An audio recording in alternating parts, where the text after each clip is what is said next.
맑고 밝은 날이 되면 저 수락산에서부터 잠실 롯데타워까지 한눈에 활짝 펼쳐집니다. 해가 지는 저녁이 되면 어떨까요? 어둡고 캄캄해지면 그렇게 많이 보였던 모든 풍경들은 한순간에 사라지겠죠. 그래서 사람들은 이렇게 말합니다. 밝은 날은 더 많이 볼 수 있고 더 멀리 볼 수 있다고요. 정말 그럴까요? 사실 그게 아니더라고요. 어두움이 깊은 밤이 될수록 진짜 멀리 있는 것이 보이기 시작합니다. 그제야 볼 수 없었던 진짜 멀리 있는 것을 보게 돼요. 밤하늘에 빛나는 별, 수많은 별들과 그 달빛이 그렇습니다. 진짜 멀리 있는 그 별은, 그 달빛은 환한 낮에는 볼 수 없습니다. 밤이 깊으면 그 별빛을 그제야 보게 됩니다. 때로 우리가 살아가는 삶의 자리에 깊은 어둠의 자리를 느껴질 때가 있습니다. 앞이 보이지 않고 길이 보이지 않고 환하게 내 앞날을 보고 싶은데 볼 수 없을 그때 말입니다. 그런데 말이죠, 바로 그때는 당신이 진짜 멀리 있는 것을 볼 수 있는 절호의 기회일런지 모릅니다. 밤이 깊을수록 빛나는 그 별을 찾고 밤이 깊을수록 볼 수 없었던 달빛을 볼 수 있는 그 깊은 밤, 어둠의 시간, 저와 여러분의 삶의 자리에 그 어둠 중에도 하나님의 손길이 보이고 하나님의 은혜 빛이 비춰지는 은혜가 있기를 주의 이름으로 축원합니다. 오늘 우리가 함께 봉독한 이 본문은 이 단어로 시작을 해요. 이후에. 이유는 어떤 이유일까요? 언제일까요? 아브라함이 지난주 우리가 살핀 것처럼 메소포타미아 왕들과 가나안 왕들의 그 전쟁 사이에서 재산도 다 빼앗기고 포로로 사로잡힌 조카 롯을 구출한 그 직후입니다. 물론 이 전쟁에서 이긴 것은 아브라함이 어떤 힘을 가졌기 때문이 아님을 그는 자신이 누구보다도 잘 알았습니다. 그래서 소돔 왕이 그에게 왕위 골짜기에서 환대할 때도, 멜기세덱이 축복할 때도 이 모든 갈취물을 나의 것으로 여기지 않고 하나도 그는 소유하지 않습니다. 오히려 멜기세덱 앞에 자신의 10분의 1을 바치면서 이 전쟁의 승패가 하나님께 있음을 그는 믿음으로 고백을 했습니다. 자, 그 2일 이후입니다. 그 2일 이후에 하나님께서 아브라함에게 다가오셔서 말씀하세요. 자, 그 장면 한번 볼까요? 1절입니다. 1절을 함께 읽습니다. 시작. 이후에 여호와의 말씀이 환상 중에 아브라함에게 임하여 이르시되 아브라함아 두려워하지 말라. 네, 아브라함을 향한 첫 마디가 뭐였어요? 두려워하지 말라. 아브라함을 부르시고 하나님께서 하셨던 첫 마디가 두려워하지 말라였어요. 여러분, 이 말은 무엇을 의미할까요? 하나님의 신년에 대한 아브라함의 두렵고 떨린 마음도 표현이 있을 수 있겠지만, 그러나 지금 아브라함은 두려움 중에 있었어요. 아브라함이 지금 두려움 중에 있다는 거예요. 여러분, 조금 전까지 아브라함은 전쟁에서 대승을 이루었습니다. 그 아브라함의 용맹스러움은 다 어디 간 걸까요? 그는 어쩌다가 다시 두려움에 처하게 되었을까요? 아브라함이 전쟁에서 롯을 구출합니다. 재산도 다시 되찾습니다. 부녀자들도 되찾아옵니다. 친척들을 다 되찾아왔습니다. 하지만 아브라함이 구출하지 못한 한 사람이 있었습니다. 그것은 바로 아브라함 자신이었습니다. 아브라함은 두려움의 포로로 여전히 사로잡혀 있었던 거예요. 그런 아브라함에게 하나님께서 다가와셔서 말을 거십니다. 아브라함아, 두려워하지 말라. 저는 오늘 여러분과 함께 이 두려움에, 아브라함이 갖고 있었던 이 두려움의 실체를 함께 주목하고자 합니다. 그리고 이 두려움은 어김없이 오늘 우리가 갖고 있는 이 두려움과 너무나 흡사하다는 것을 발견합니다. 하나님께서 아브라함에게 두려워하지 말라 말씀하시며 아브라함을 향한 하나님의 그 처방은 어쩌면 오늘 바로 저와 여러분이 들어야 할 하나님의 마음이 아닐까 싶어요. 그래서 오늘 저는 여러분과 함께 그 두려움의 실체를 한번 들여다보고 우리에게 다가오셔서 세호야, 아들아, 딸아 말을 건네시는 그 하나님 아버지의 마음을 여러분과 함께 나눠보고자 합니다. 아브라함은 어떤 두려움을 갖고 있었을까요? 첫째로 아브라함은 내일에 대한 불확실함에 대한 두려움이었어요. 불확실한 내일에 대한 두려움이요. 여러분, 이제 막 전쟁을 치른 아브라함을 한번 생각해 볼까요? 이 전쟁은 어떤 전쟁이었죠? 이 전쟁은 13년 동안 조공을 바쳐왔던 이 도시 국가들이 그돌라오메를 배반하기 때문에 시작했던 전쟁이었어요. 그돌라오멜은 연합군을 형성해서 다시 보복하기 위해 침공한 전쟁이었습니다. 그리고 자신들의 힘을 과시하며 다시 한번 가나안의 도시들을 점령하고 다시 모든 것을 약탈해 갔습니다. 그리고 돌아가는 길에 일개 부족의 한 사람이었던 아브라함의 318명, 고작 318명의 동네 아저씨들과 싸웠던 이 전쟁에서 그만 4개의 연합군 전선들이 다 참패하고 만 것입니다. 그들은 보복하기 위해 참여했던 전쟁이었으므로 다시 이 전쟁을 얼마든지 보복하기 위하여 정비하며 침공을 계획할 상황이 준비되지 않았을까요? 아브라함은 거기에 대한 두려움이 있었습니다. 또한 아브라함이 살고 있는 가나안 주변 사람들에게도 이번 전쟁은 심상치 않았습니다. 그저 조용히 살고 있었던 아브라함의 족장 그 가문이 이제 가나안 사람들에게도 두려움이 되었을 것이에요. 소돔 왕이 그의 전쟁을 칭송하며 박수는 쳐줬지만 사실은 아브라함이 두려웠기 때문이었습니다. 아브라함은 외적으로나 가나안 사람들에게 모두에게 다 경계의 대상 1호가 되었던 것입니다. 지금 아브라함은 언제라도 또 다른 전쟁을 만나는 것이 전혀 어색하지 않은 상황이에요. 그런데 문제는 앞서 싸워서 이긴 이 전쟁이 내 힘으로 이긴 전쟁이라면 얼마든지 다시 전쟁이 찾아오면 맞설 수 있잖아요. 대항할 수 있잖아요. 준비하면 되잖아요. 그런데 앞서 싸운 전쟁이 내 힘으로 이긴 것이 아니었어요. 그러므로 아브라함은 언제 닥칠지 모르는 이 전쟁에 대한 두려움이 그 마음속에 있었던 거예요. 사랑하는 여러분, 우리는 왜 두려워하죠? 우리는 내일을 알 수 없기에 두려워하죠. 내일에 대한 확신을 보장받을 수 없기 때문에 두려워하는 것 아닙니까?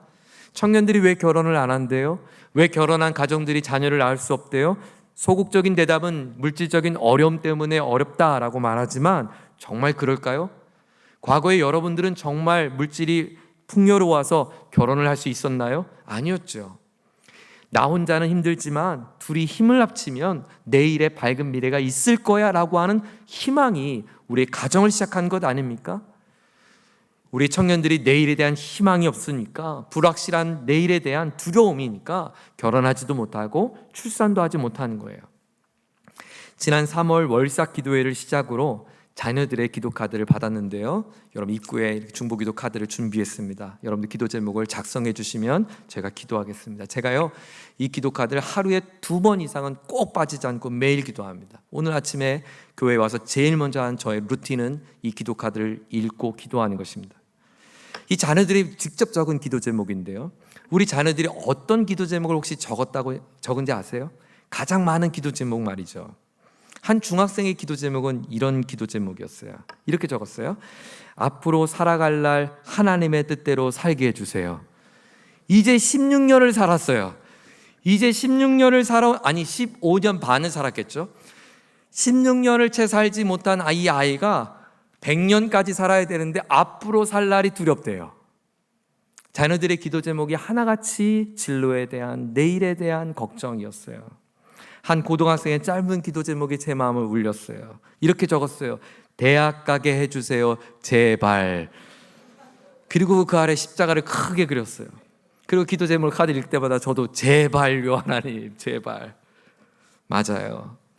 미래에 대한 불확실함이 우리의 두려움이 되었어요. 그 미래가 나를 지켜주지 못하니까 두려운 거예요.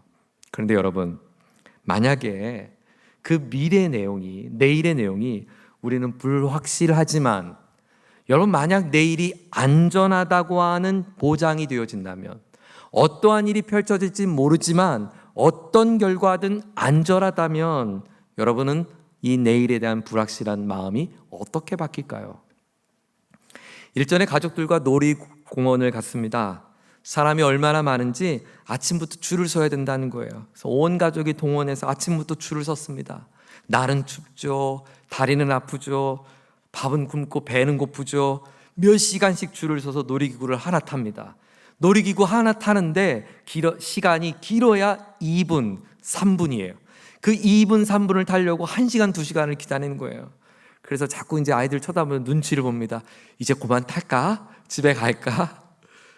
그렇게 기다려서 힘들게 탄 놀이기구는요, 저를 태우고 가파른 언덕을 오르기 시작합니다. 철컹철컹. 그리고 또 하염없이 땅으로 고꾸라집니다. 그리고 거꾸로 저를 뒤집기도 하고 하여튼 온갖 방법을 동원해서 저에게 두려움을 안겨줍니다. 그리고 다 타고 나면 진이 빠지고 멀미가 나요. 그런데 여러분, 이상하지 않아요? 그 두려움을 갖고 싶어서요, 온 가족이 돈을 싸들고 거기 가서 줄을 선 거예요. 그 멀미를 느끼려고 온 가족이 몇 시간씩 줄을 섰다는 거예요. 그리고 더 황당한 건 그렇게 힘들게 다 타놓고 재미있대요. 그리고 이렇게 말해요. 그걸 두려움이라고 말하지 않아요. 이렇게 말해요. 야, 스릴이 있었어. 여러분, 스릴은 두려움 아닌가요? 우리 마음속에 갖고 있는 그렇게 우리의 삶을 힘들게 하는 두려움과 이 스릴은 어떤 차이가 있을까요?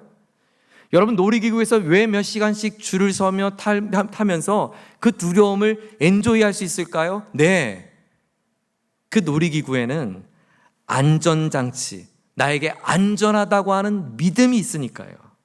이 안전하다고 하는 믿음이 두려움을 스릴로 바꾼 거예요. 하나님께서 오늘 불확실한 미래 앞에 두려움을 떨고 있는 아브라함에게 이렇게 다가와 말씀합니다. 1절을 다시 한번 보세요. 아브라함에게 임하여 이르시되 아브라함아 두려워하지 말라. 그리고요, 나는 너의 방패요. 아브라함아, 나는 너의 방패야. 다시 말하면 이렇게 표현하는 거예요. 아브라함아, 난 너의 안전장치야. 난 너의 안전벨트가 되었단다. 난 너의 방패가 되었단다. 네가 어떠한, 네가 가파른 곳에 간다 할지라도, 너의 삶이 고꾸라진다 할지라도 전혀 두려워하지 마. 너는 그저 엔조이할 수 있어. 내가 너를 꽉 붙잡고 있어. 사랑하는 여러분, 이것을 믿는 것이 우리의 신앙입니다. 하나님이 나의 안전장치가 되어주시고 하나님이 나를 붙잡고 계셔서 나의 인생이 아무리 가파른 곳에 올라간다 할지라도, 아무리 나의 인생이 추락한다 할지라도 나는 결코 해를 입지 않을 것을 우리가 믿는 것이에요. 그래서 이것을 꽉 붙잡았던 믿음의 선배들이 이 위대한 노래를 하나님 앞에 불렀습니다. 내가 사망의 음침한 골짜기로 갈지라도 해를 두려워하지 않을 것은 주께서 나와 함께 하심이라. 사망의 음침한 골짜기를 가서 나에게 피해를 입게 하고 어려움을 주어도 난 하나도 두렵지 않대요. 왜냐하면 주의 지팡이와 막대기가 나를 안위하시나이다. 나를 지키시나이다. 나를 붙들어 매시나이다. 나에게 안전벨트가 되어주시나이다. 다윗이 왜 음침한 골짜기를 두려워하지 않았어요? 방패 대신 하나님을 붙잡았으니까요. 주의 지팡이와 막대기가 나를 보호하심을 믿었기 때문입니다. 네, 여러분, 내일에 대한 불확실함은 우리에게 두려움을 줍니다. 그러나 불확실한 내일을 당신이 엔조이할 수 있는, 즐길 수 있는 묘책이 있습니다. 나의 안전장치, 나의 방패 되신 하나님을 붙잡을 수 있기를 주의 이름으로 축원합니다. 아브라함의 두려움은 무엇이었을까요? 첫째는 내일에 대한 불확실함이었다면, 두 번째는 오늘의 초라함이었어요. 아브라함의 두려움의 아주 중요한 요인이었어요. 그는 자신이 처한 현실이 너무나 초라했어요. 여러분, 하나님께서 창세기 12장에 갈대아 우르를 떠나 내가 지시할 땅으로 아브라함 가. 그러면 너를 복의 근원 삼을 거야. 너에게 많은 자손을 줄 거야. 땅도 줄 거야. 약속한 지 10여 년 세월이 지났습니다. 그러나 지난 세월 속에 아브라함에게 나타난 열매는 하나도 일어나지 않았어요. 아무런 변화가 일어나지 않았어요. 어느새 아브라함의 나이는 80대 중반을 치닫고 있습니다. 지금은 자신을 따르는 종들이 내 곁에 있지만, 그래서 318명이 나를 지켜주는 것 같지만 언제라도 그 318명은 사라질지 몰라요. 왜냐하면 아브라함이 목숨을 바쳐서 건진 롯도 결국 내 곁을 지켜주는 것이 아니라 다시 소돔 땅으로 또 떠나갑니다. 여러분, 아브라함의 마음이 얼마나 허탈해요. 그 조카를 구하려고 목숨을 바쳐 싸웠는데 결국 그는 나를 버려요. 그 땅을 바라보며 가요. 얼마나 허망해요. 얼마나 공허해요. 요즘 식으로 말하면 하나님의 약속도 내게 하나도 없어지니까 이렇게 표현하는 거예요. 누가 나의 노년을 책임져 줄 수 있단 말인가? 내가 죽으면 장례라도 치러줄 양자라도 있어야 하지 않나? 도대체 하나님은 뭐 하고 계시지? 아브라함의 불안함은 두려움이 되었고, 그 두려움은 하나님을 향한 불신이 되기 시작했어요. 아브라함의 입장에서 하나님은 공수표만 던진 꼴입니다. 결국 자녀는 물론 땅 한 평 아브라함에게 주어진 것은 아무것도 없습니다. 결국 아브라함이 하나님 앞에 묻습니다. 아니, 따집니다. 한번 볼까요? 2절이에요. 아브라함이 이르되 주 여호와여, 도대체 내게 무엇을 준단 말입니까? 보세요, 나는 자식이 없사오니 나의 상속자는 이 다메섹 사람 엘리에셀밖에 없습니다. 아브라함이 또 이릅니다. 주께서 내게 씨를 주지 않지 않았습니까? 내 집에서 길린 자가 내 상속자가 될 것입니다. 아브라함은 더 이상 못 기다리겠다는 거예요. 기다리는 게 너무 버겁다는 거예요. 하나님, 도대체 내게 주긴 하십니까? 보세요, 하나님 준 게 아무것도 없잖아요. 저는 자녀가 없어요. 그저 제 곁에는 저를 지켜준 건 엘리에셀 종밖에 없어요. 그냥 제 남은 상속은 그냥 이 사람에게 다 줘볼 거예요. 자식을 가질 수 없었던 아브라함은 세월이 지나도 후자가 생길 전혀 기미가 보이지 않자 불만이 되었고, 불만은 불신이 되었고, 불신은 자기가 만든 대안을 찾게 됩니다. 이때 하나님이 아브라함에게 말을 또 걸어오세요. 그리고 이렇게 말합니다. 아니야. 4절과 5절에 보면 아니야, 내 몸에서 직접 태어날 자식을 나는 주고야 말 거야. 그리고 7절에 이 땅을 너의 소유로 주시겠다고 하나님이 다시 한번 응수하십니다. 그러나 사실 이 이야기는 이미 10년 전에 들은 이야기예요. 아브라함이 듣고 싶은 것은 이 이야기가 아니에요. 어떻게, 언제, 어떤 방법으로 저에게 채워줄 거냐고요. 그 방법을 말해달라고요. 언제 줄 거냐고요. 아브라함이 듣고 싶은 메시지는 다른 데 있었는데 하나님은 또다시 당신의 계획을 말할 뿐입니다. 어쩌면 아브라함은, 또 다른 대안을 기대했던 아브라함은 너무 실망했는지 몰라요.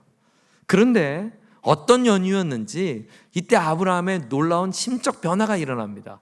그리고 성경은 우리에게 그것을 형광펜을 칠하면서 우리에게 이것을 꼭 기억하라고 남겨뒀어요. 6절이에요. 너무 중요한 구절인데요, 다 같이 한번 읽어보겠습니다. 6절 말씀입니다. 시작. 아브라함이 여호와를 믿으니 여호와께서 이를 그의 의로 여기시고. 자, 여기 아주 중요한데요, 다시 한번 천천히 보세요. 아브라함이 무엇을 믿었어요? 여호와를 믿었어요. 거기 밑줄을 그어보세요. 아브라함이 여호와 하나님을 믿었다고요.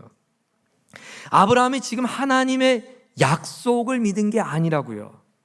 하나님의 계획을 붙잡은 게 아니었다고요. 하나님이 내게 하신 그 아름다운 선물 꾸러미를 믿은 것이 아니라 그 선물을 주는 하나님을 믿었다고요. 아브라함은 어떤 하나님을 믿었을까요? 1절에 말하죠. 나는 너의 방패라고 그랬고요. 1절 중반절에 보면 또 뭐라고 말합니까? 너의 지극히 큰 상급. 네, 아브라함은 나의 상급 되신 하나님을 믿은 거예요. 지금까지 아브라함의 상급은 자녀였어요. 지금까지 아브라함이 갖고 싶었던 상급은 땅이었어요. 지금까지 아브라함이 기다렸던 것은 가나안 부족 사람들이 부러울 만한 삶의 모양이었어요. 그런데 지금 아브라함이 자신이 의지하고 있었던 상급, 자녀를 상급 여기지 않겠다는 거예요. 그는 지금 자신이 딛고 있는 이 땅을 나의 상급으로 삼지 않겠다는 거예요. 아브라함은 그것을 상급으로 여기지 않고 하나님을 나의 상급으로 붙잡았다는 것이에요. 사랑하는 여러분, 여러분의 상급은 무엇이세요? 여러분은 무엇 때문에 마음이 허하셨고 무엇 때문에 마음이 안심이 되셨나요? 여러분, 언제 여러분의 마음은 긴장이 되셨고 언제 여러분의 마음이 평안해지셨나요? 혹 여러분의 호주머니가 비어지면 마음이 쪼그라든다면, 여러분이 기대했던 바가 이루어지지 않을 때 여러분이 낙심했다면, 여러분의 소원한 바가 들어줘서 여러분이 평안을 찾았다면, 여러분과 저는 그 상급을, 바로 그 무언가를 붙잡고 있는 것 아닐까요? 그런데 아브라함은 자신도 그렇게 그 상급으로 삼고 살았는데 이제 그것을 상급으로 여기지 않고 하나님을 상급으로 여기게 했다는 거예요. 지나온 과정이 아브라함의 믿음이 성숙되는 과정이 분명합니다. 그리고 하나님은 이 아브라함의 이 진짜 믿음, 이 귀한 믿음, 보석 같은 믿음, 상급을 소망으로 삼지 않고 나를 소망으로 삼고 있는, 그 무언가를 기대로 살지 않고 나를 기대고 있는 이 아브라함의 믿음을 지켜주고 싶으셨어요. 이 존귀한 믿음, 이 귀한 믿음, 아름다운 믿음, 내가 정말 바라는 믿음, 이 믿음의 모습을 하나님은 지켜주고 싶으셨어요. 그래서 오피셜한 공증 문서를 남겨줍니다. 그것이 오늘 본문 9절이에요. 자, 9절 함께 있습니다. 시작. 여호와께서 그에게 이르시되 나를 위하여 3년 된 암소와 3년 된 암염소와 3년 된 순양과 산비둘기와 집비둘기 새끼를 가져올지라. 하나님께서 이 아브라함과 이 귀한 믿음의 언약을 맺는 장면이에요. 내가 너의 그 믿음을 지킬 거야. 나는 너의 그 믿음이 실망하지 않도록 지킬 거야. 그런데요, 여기 아주 중요한 구절이 또 하나 등장해요. 구절을 다시 한번 보세요. 이 모든 재물을 바치라고 하는 이 중요한 대목에서 하나님께서 이 문장 하나를 강조하십니다. 혹시 여러분 성경에도 이것이 크게 보이시나요? 저는 이 구절이 너무 크게 보여요. 여호와께서 그에게 이르시되 나를 위하여. 아브라함을 위한 일이 아니었어요. 네가 나를 믿는다고? 그래, 내가 너의 믿음이 틀림없다는 것을 나는 보여주고 말 거야. 난 너의 믿음이 흔들리지 않도록 나는 확신을 시켜주고 말 거야. 세상이 변한다 하여도, 삶이 어렵다 하여도, 너의 삶이 곤고한다 할지라도 나 여호와 하나님을 방패 삼고 나 여호와 하나님을 상급 삼는 너의 소중한 믿음이 흔들리지 않도록 나는 지켜주고야 말 거야. 아브라함, 가장 귀한 재물을 가져와. 그리고 그것을 쪼개. 하나님은 그 재물 사이에서 아브라함과 언약을 맺으십니다. 여러분, 짐승을 쪼개놓고 언약을 맺는 건 고대 근동의 방법이었는데요, 이 언약을 어기는 사람을 몸을 쪼개겠다는 의미예요. 내가 내 몸을 쪼개버릴 거야. 걱정하지 마. 어떤 일이 있어도 흔들리지 마. 그리고 17절을 보세요. 해가 져서 어두울 때 연기 나는 화로가 보이며 타는 횃불이 쪼갠 고기 사이로 지나가더라. 하나님이 그 쪼갠 고기 사이로 지나가시면서 하나님은 아브라함과 꼭 약속하신 장면이에요. 하나님과의 만남을 통하여 아브라함은 방패 대신 나의 언약이신 하나님을 보았던 것이에요. 지난주 맥체인 성경 읽기에 출애굽기 17장을 우리는 지나왔는데요, 이스라엘 백성들이 신광야를 지나가면서 걸어가는 여정들을 묵상하고 있어요. 출애굽 이스라엘 백성들이 르비딤에서 아말렉과의 전쟁을 치르게 됩니다. 그때 모세가 여호수아를 필두로 한 군사를 앞세워서 전쟁을 나서게 하고, 모세가 전쟁을 여호수아를 필두로 전쟁에 나서게 하고, 모세는 산 위에서 하나님 앞에 기도합니다. 그때 모세의 손이 올라가면 전쟁의 기세가 올라가고 모세의 손이 내려가면 전세가 기울어집니다. 그러자 아론과 홀이 모세의 손이 내려가지 않도록 붙듭니다. 모세는 이 전쟁에서 한 가지 별명을 붙입니다. 이 전쟁은 여호와의 니시, 여호와의 승리의 깃발이라는 뜻이에요. 여러분, 고대 근동에서 전쟁은 먼저 깃발 꼽는 자가 영토를 차지하는 거예요. 그래서 깃발이 중요했어요. 그럼 모세의 손이 들었다는 것은 마치 깃발을 내가 이 땅에 꽂았다는 거예요. 아말렉과 전쟁하는 이 땅에 하나님이 통치하신다, 하나님이 다스린다라고 모세가 깃발을 꽂은 거라고요. 그 깃발이 꽂아졌을 때 모세의 군사는 승리할 수 있었다는 것이에요. 여러분, 그렇습니다. 우리 인생에도 하나님의 여호와의 니시의 깃발이 꽂아질 때 승리할 수 있습니다.